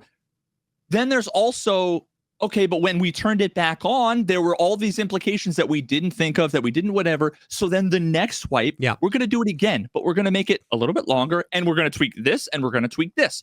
You test that, you get a bunch of feedback, and you go, okay, cool. Now this time we're going to do this, and we're going to tweak this, and we're going to tweak this. You don't wait until one day before you're about to be done, and you go, let's test out something real quick. Exactly. It was sort of, kind of, it worked sort of, kind of. So yeah. So it feels like the only two options are go back to what we've had or do the thing that kind of worked but needed to be adjusted. And it's like, and the adjustment is going to be something that like they're going to assume based on the feedback what the solution is. Yeah. And then that's going to be the final. Yeah. It's the final implementation, right? Yeah. It's like you need to iterate on something 5, 6, 7, 8 times before you refine it. You can't just try it once. It doesn't work exactly like you want it to, and then tweak it and ship it. And so, and that's exactly basically what Nice Guy's tweet was like, man, we should have been doing this years ago, because it's 2 weeks, right? The wipe's been out for 2 weeks. The amount of like good ideas I've heard from chat in 2 weeks where like, I'm like, man, I really wish this was the solution. Like, I really wish like this was the end result. Like we had keys, barter keys or whatever. And then somebody's like, well, maybe they don't need barters. Maybe they're like instance keys or like, and then somebody else is like, well, what if it was like, you received a one-time use, whatever. And it's like the amount of, in just 2 weeks, the amount my own opinion has kind of softened and changed about these things. And then like I'm providing different feedback, and then like really good ideas have come from chat where I was like, oh yeah, like that would work too. I never even thought about that. In just 2 weeks, imagine 2 years. If this was wipe 5 or 6 that we had done this, that like you said, where it was like last wipe, this was the feedback, whatever. And BSG, has their own internal thing where like maybe the community wants this, but like, no, we want to tweak it that way. Like, it almost doesn't even matter whether they were going with the community or what they want. Just doing this 4, 5, 6 times would absolutely net an experience that's probably better for everyone, whether you liked it or not in some facets, but like mostly better for the people that enjoyed it or whatever. But it just feels, it almost leaves me a little confused, because it's like, okay, well, if we're sprinting to the finish line, do we have enough time to like adjust this and tinker with it? Because a lot of the community has been vibing with it in some way, shape, or form, including myself. So yeah, man, it's just it's rough. It's rough. The worst part, right, is it's great that they are testing things, listening to feedback, and iterating. It's not that I want them to do everything the community says all the time. Correct. It's that if they had taken bits and pieces of the feedback, combined it with what they wanted to do, and then iterated it a million times, we wouldn't have gotten to the point where so much was held together by duct tape, chewing gum, and baling wire and fucking rubber bands. It would have right. Yep. We would have done the rubber bands and realized it would have been rubber bands, duct tape, chewing gum. Yeah. Oh, okay. The rubber bands don't really work very good. They get dried out, and the chewing gum is kind of nasty and whatever. So let's replace the chewing gum with some fucking stickum glue, and let's replace the rubber band with some metal wire. Okay. Oh, well, it turns out that the duct tape worked really well, so we can keep that for now. And it's like, but instead, we got so much further to the point where it's like, now making changes is almost impossible. And if you make changes, you're limited to what changes you can make because you didn't properly iterate on the feedback before. At the time you should have. So now like that duct tape is load bearing. And so even if you want to change it, it like would require so much work. And there's 700 layers on top of and the you're duct on the tape, clock. so you can't take it off. And you're on the clock. Because Q2 2025 is coming or Q4 or whatever. Like, you know what I mean? And so 100%. So that's like, man, they're doing it. They're nailing it now, but it feels like, oh man, is this too late? Bro, an example of like something that like I was like, man, if only. So Delta Force, their season 2 is coming out, and what they're talked about, one of the most consistent pieces of feedback from the community is they want a solo queue, because in Delta Force, squad fill is on automatically, and a lot of people play with 2 people. So it's basically like a 90% chance you're going to run into a 3-man team, which really does change the flow. Like if you knew every single person you ran into in Tarkov was a 3-man, like most people play in squads. If you knew, and the respawn mechanics make it really hard for a solo. Like if you're playing solo, you might kill 2 of them, then you have to go to heal. He reses them both, right? So solo queue, people were like, solo, let me play solo queue. I'm only queuing up against solos. The lead dev, Shadow, did like an interview, and I read like the 3-paragraph quote where he was like, we totally understand that the community wants this, and we understand why it can be hard to come up against squads. We attempted this in the Chinese version of the game. We did a limited time mode that was solo only, and we invited the most vocal content creators that wanted a solo only mode to come try it. What we found was that after a few days, they all preferred the squad mode. Here's why we think that is, but we hear you in the West wanting the same thing. So during season 2 of Delta Force, we will introduce solo mode as a limited time event during the weekends. And I was like, holy shit.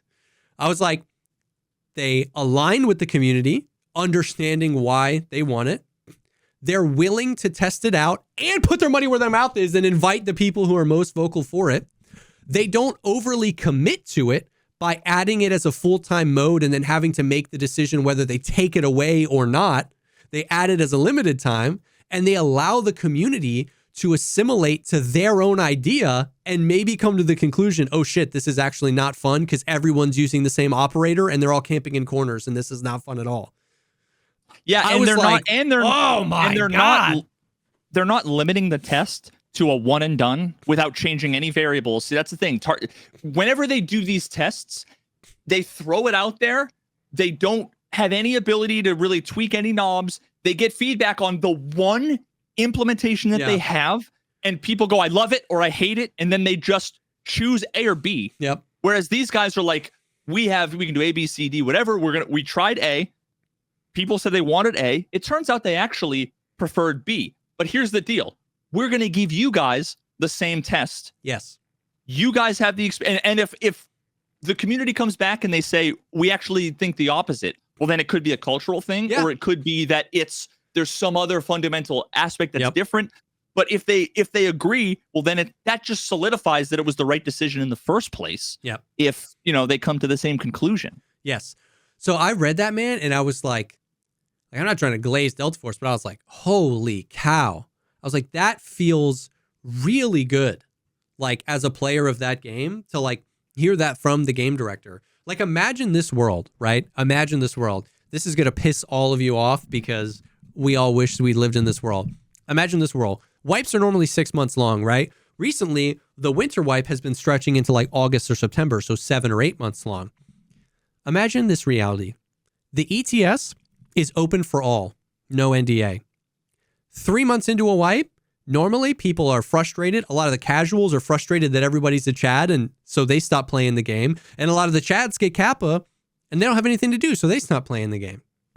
3 months in, ETS. Hey, we wiped ETS, and we deleted the flea market. Brand new wipe with a bunch of changes. People would get hyped. We deleted the flea market. What do you guys think about that? Clearly, not everybody would play, but a lot of people that have been really vocal about this change would hop in. They'd gather a bunch of feedback. It would be on NDA'd. So like maybe John, who only plays 2 hours a week, doesn't want to hop in, but he might watch Glorious and Glorious would want to play. They get a shit ton of feedback. And then by the time it hits the live environment, it's already version 2 of the idea because they got a bunch of feedback. Like the ETS has been like one of the most underutilized test servers in video game history. Like that universe would be crazy. Hey, we changed recoil on ETS. Go check it out. You know what I mean? Like, and that's the really important thing too, is that like all the opinions about what changes need to be made, they're almost entirely hypothetical and or they're what's the word I'm looking for? Pretend like I'm using a better word for they're guessing at what the it's speculation. Okay. Speculation as to what the outcome is going to be. Yeah. So when you say get rid of the flea market, because what that does is it introduces scarcity and extends the beginning early white, blah, blah, blah. It's like, sure. But that's like saying raise interest rates and you'll reduce inflation and change it. Like, there's so much more involved. Yeah. And, when you do that, what ends up happening is people take their money out of the banks and then they end up going and buying houses and building whatever, which then stimulates the economy in this way. There's so many unforeseen things that when you make a change and people experience it, there's all of these like, wow, here's something I didn't realize before. And that feedback is the most valuable because then that should be used to then go, we made a mistake. We didn't go far enough. We went too far. Let's change this. Let's tweak that. But that's the part that's never, everything is almost always the final decision. And it's always based on guessing. And it's another reason why, once again, I want to make it very clear. I'm glad they're doing these changes, but it's another reason that a part of me is frustrating that they're doing these changes because they're doing them after 4 years of opinions have been galvanized. So if you've been saying, I want the flea gone for 4 years, you're actually not everybody, but some people aren't in the state of mind to go, oh, I was wrong. If it was a fresh opinion and then they did that change on the ETS and we saw, like you said, those things where it was like, oh, I didn't realize that was going to happen. Then basically what I'm saying is I totally agree. That feedback right after a change is made when you wanted that change to be made and you're confronted with the other things, that's really good feedback. Like a great example, once again, is the solo mode thing. Delta Force is a new game. Those opinions haven't been galvanized too much, but everybody wanted it. They gave it to them, and that opinion was like, whoa. Because they got what they wanted, they were able to be like, I didn't realize this, that, and the other. And because it wasn't a 6-year battle to get it done, those people were willing to be like, oh, dude, I actually don't like this at all. I like the other way better. You know what I mean? So I'm totally with you on that. So, yeah. Imagine... Go ahead. Imagine if they were like, we'll give a fucking Zepsilon container, the 5x5 or whatever. We're going to have a contest where it's, you have a 300 character or 3-minute limit on a video, 300 character limit on like a Reddit post or whatever, where it's like, give your feedback about a thing and why you would change something or what, like asking for honest feedback to be valuable. And like people love free shit, right? Like imagine if they had done that. You have a bunch of community managers who can go through and read through the hundreds of whatever that gets filtered down into these 50 get put in front of Nikita and the team. They choose 10 people to like give a thing to say, and guess what they've gotten? 10,000 people who really actually tried their best to provide objective, valuable feedback with, and that's just something that just came to mind just now. But there's just so much opportunity. Well, no, sorry. Let me walk that back. There had been so much opportunity. And I can't help but think back to, I got so exhausted and frustrated and tired of years. Yeah. And this was years ago, me saying the same thing for years. Yeah. And I put it in like a fucking love letter video to Nikita, being like, this is what I think your vision is. If you agree, and which he did, he agreed in DMs when we talked. He was like, yes, that's what I want. So I said, if this is what he wants, these are the changes and why. And here are the consequences of what I think these changes would be. Yeah. And then they made those changes, and almost everything that I said came true. And it was, I think, universally the biggest W, like 2-week period that Tarkov, I can't think of a better period until when they fixed the recoil and the endurance all in one thing. Yeah. And what blows my mind is they walked it all back like weeks later. Most of it. Which is like, I don't get it. Why? I don't get it. There has to be a reason. And I need to know why, because whatever that reason is, that is like a red flag for like, that could be the disconnect. Maybe Nikita was like, oh, they got what they wanted and they like it. Well, fuck them. Or maybe they got a bunch of feedback elsewhere. That it was bad, and the good feedback wasn't getting filtered to them.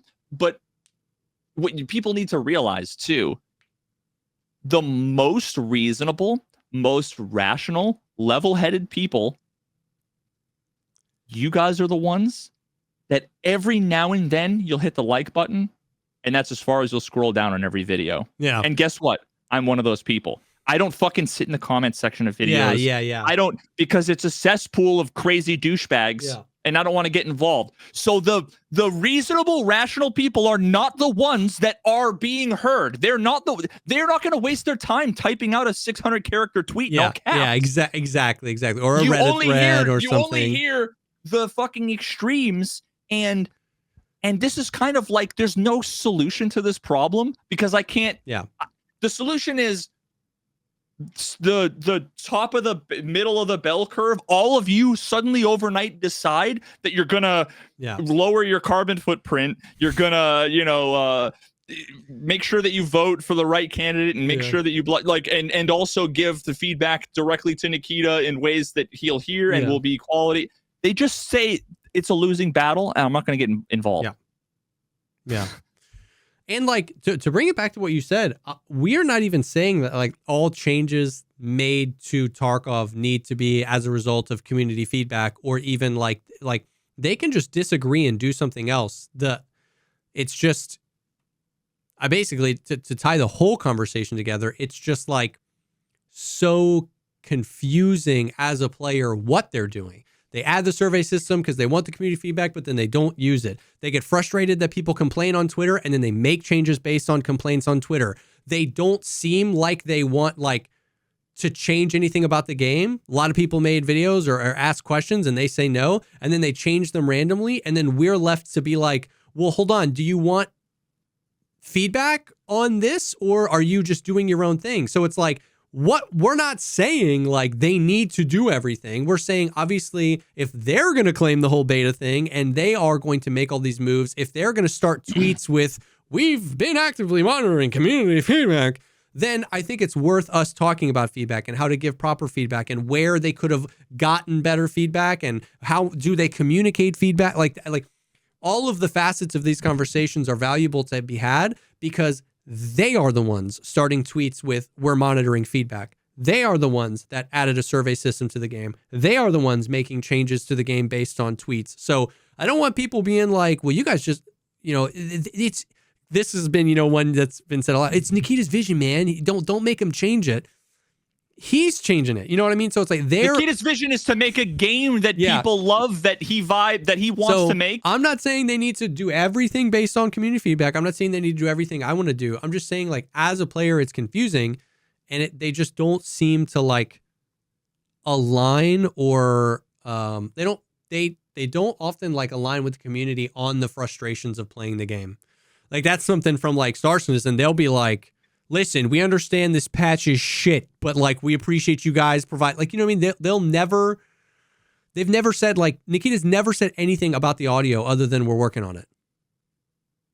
You know what I mean? Like, it'd be nice to be like, it would go a long way if he's like, we know it sucks. It would go a long way to be like, we know that there's never been vertical audio in the resort.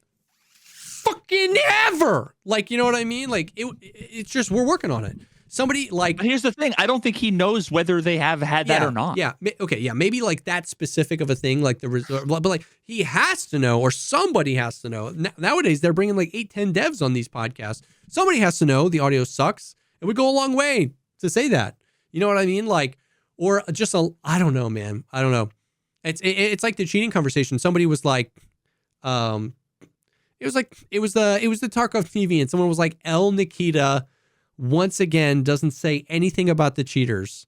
And I was like, my brother in Christ, would you have believed a single word he said if he spent 10 minutes talking about cheaters? And he literally was like, that's actually fair. No, I wouldn't have believed anything. And so it's like, and there's nothing more to say about it. Exactly. Like, I was like, all he could say is we're working on it, and that would make people more mad. So it's like, I'm not even going to talk about it. That's the way I would approach it. But I agree with you. Listen, we don't know what they're doing we don't know what they're doing. We don't know why they're doing it. We don't know where they're getting feedback from. We don't know who they're paying attention to. And if they actually can answer any of those questions, that's actually true. Nobody knows what's happening. Is the shitty experience I'm having intentional? Yeah. Is it me? Is it you? Is it the game? Who the fuck knows? And this giant, massive question mark being shoved directly in my asshole is why I stopped playing the game. Yeah. No, for sure. Because they never spit on it beforehand, and it got too painful. Next sponsor is restraints.com. Bad Dragon. Christ. Oh man. Yeah, so I don't know. It's been a very buggy wipe. Wait, really? It's been a very buggy wipe. Lots of disconnects. Oh, I think we talked about it on the Patreon episode, the video of me where like I disconnect and then I reconnect and then it puts me in the raid before I'm in the raid, and then the guy's shooting at me while I'm in the raid, but I'm not in the raid. And then when I get in the raid, I go around the corner and then the hand of Christ Almighty starts pulling on Velian, and then he dies and I leave, and like that was crazy. Yesterday, they remastered customs, right? Like we talked about that. You know, the sniper scav, like the one on the top of the really big silo right in the middle of the map. They changed those silos up a little bit. There's like at the top of the silo, there's like it's a circle, like a grate where he can like walk around full 360. And there's like a lip. So like in real life, you wouldn't fall over, like a railing and stuff like that, and a little lip. Because the sniper scav's like number one thing to do when there's anyone in the area is prone, they prone and the lip on the floor will cover their head. So when they're prone, they're unkillable. You can't shoot. So like he prones, I'm like, bop, bop, bop. I'm like, can I shoot through this? Bop, bop, bop. Can I get this guy? Bop, bop, bop. No, man, you can't shoot through that when he's prones. I run 3 steps. He one taps me, bro. I was like, excuse me? Like that kind of stuff has just been brutal.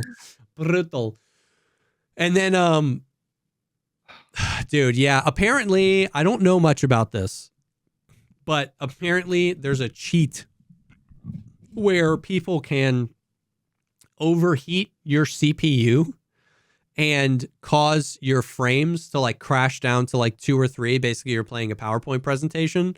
And then they'll either just like wait for the natural responses to like Alt F4 and then reconnect. And then when you reconnect, the dude is just standing there and he kills you. Apparently, it happened to Trey. It happened to Airwing, and it happened to a few other people. I don't know much about that.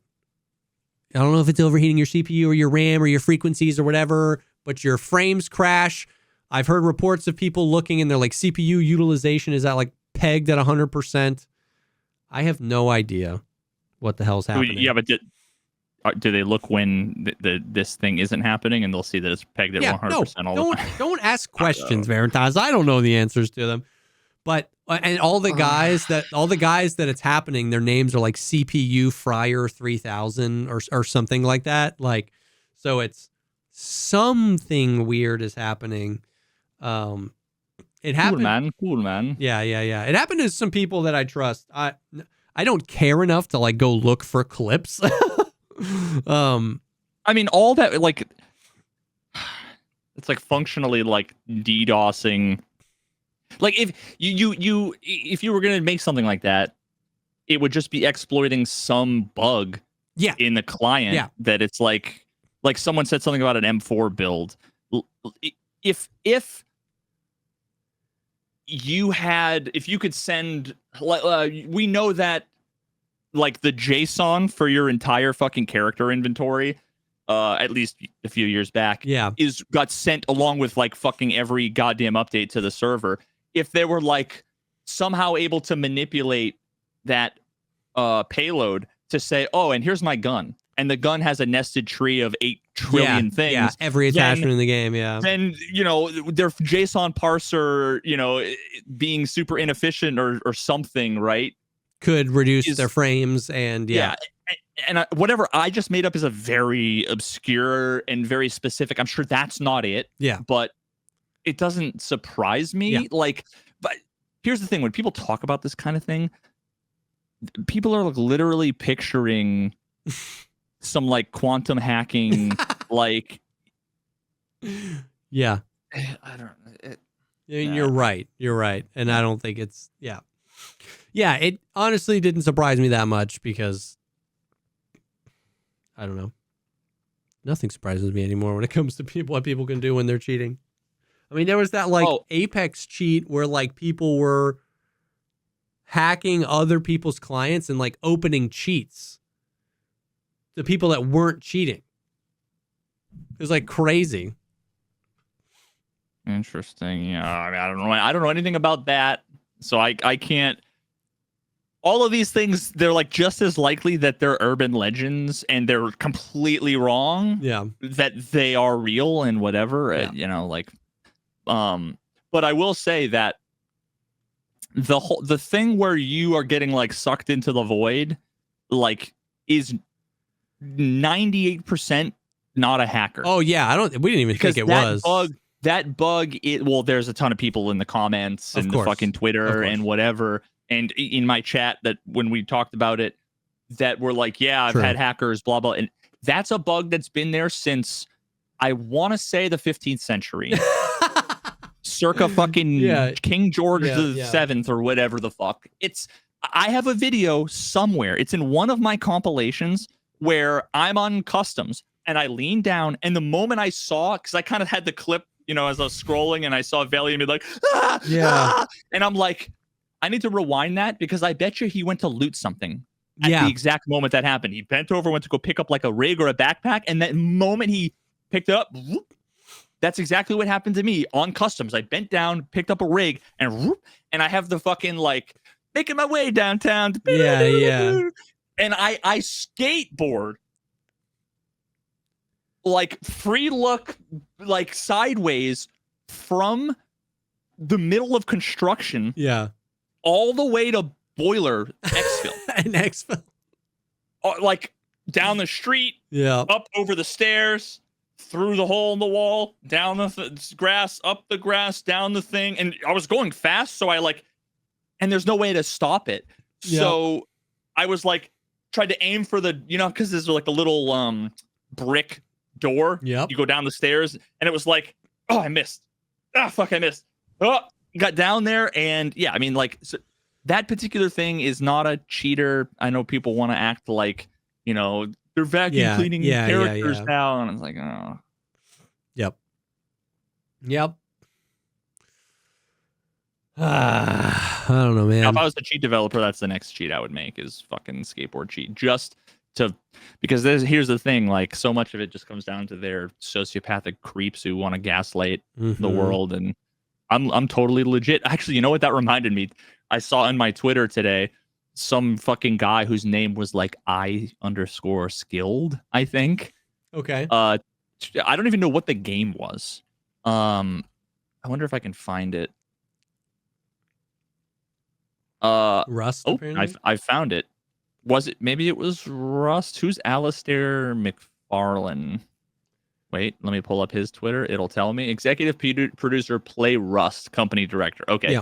so this guy was like 6'4", 7'1", and I'm still standing. I don't know what that is. If that's like a rank or the number of kills, or I don't know. But he was just. It was a video of him cheating, and like the fucking game director,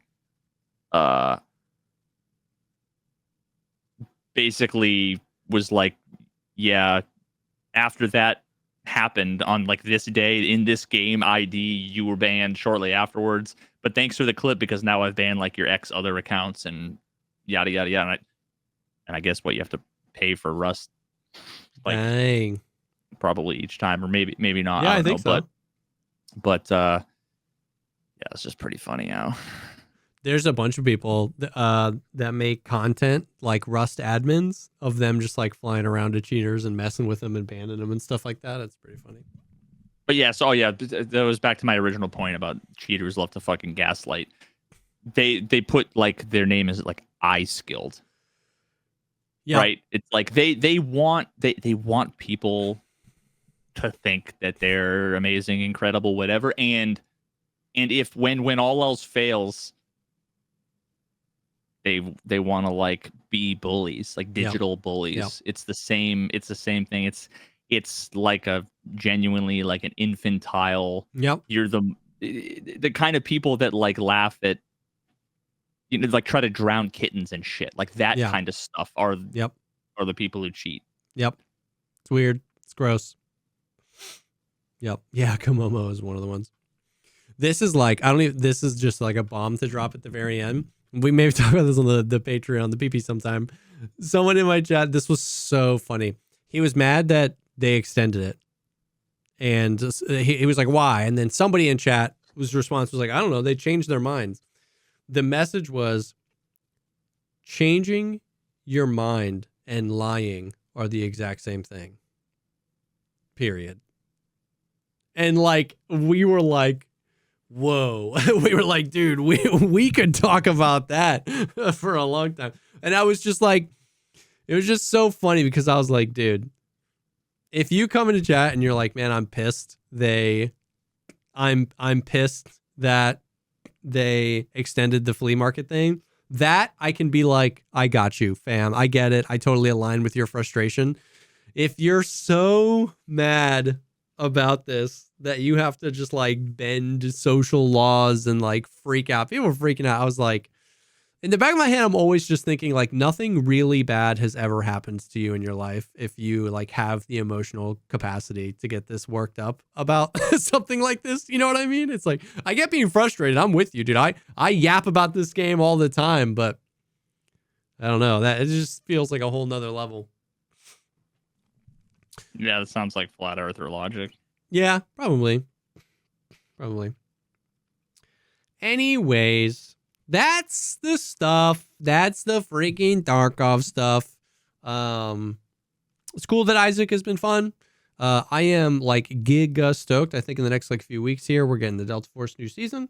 We got a few more days of no flea market Tarkov, and yeah, that's the stuff. Thank you guys for hanging. Thanks for being here.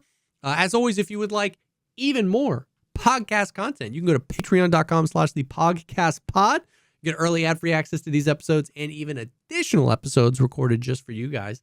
And things get spicy over there. So thank you guys for hanging. Thank you to ExpressVPN and Chubbies for sponsoring this video. And we will definitely see you on the next one. Peace.